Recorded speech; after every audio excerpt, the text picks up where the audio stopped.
ಒಂದು ಪುಟ್ಟ ಹಳ್ಳಿಯಲ್ಲಿರೋ ಒಬ್ಬ ತಾಯಿಯ ಹಠದ ಕಥೆಯಾಗಿ ಹೇಳೋಕೆ ಇಷ್ಟಪಡ್ತಿದ್ರು. ನೀರಿಂದ ಬೆಂಕಿ ಹುಟ್ಟಿದ ಚರಿತ್ರೆನೇ ಇಲ್ಲ, ಆದ್ರೆ ಈ ತಾಯಿಯ ಕಣ್ಣೀರಿಂದ ಬೆಂಕಿನೂ ಹುಟ್ಟು. ಅಮ್ಮ, ಈ ಪ್ರಪಂಚದಲ್ಲಿರೋ ಬಂಗಾರನೆಲ್ಲ ನಿನಗೆ ತಂದು ಕೊಡ್ತೀನಮ್ಮ. ಅವಳ ಆಸೆ ನನ್ನ ಆಟ.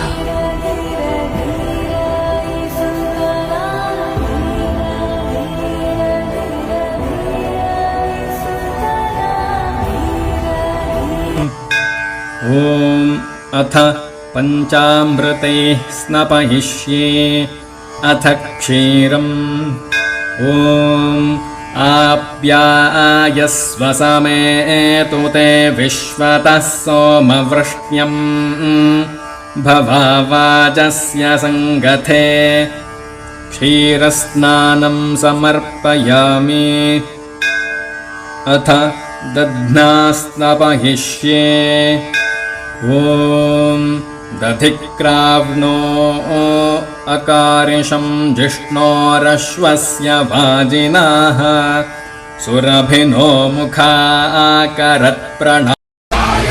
ಎನ್ನಪ್ಪನಲ್ಲವಾ ಎಂತಾಯುಮಲ್ಲವಾ, ಎನ್ನಪ್ಪನಲ್ಲವಾ ಎಂತಾಯುಮಲ್ಲವಾ.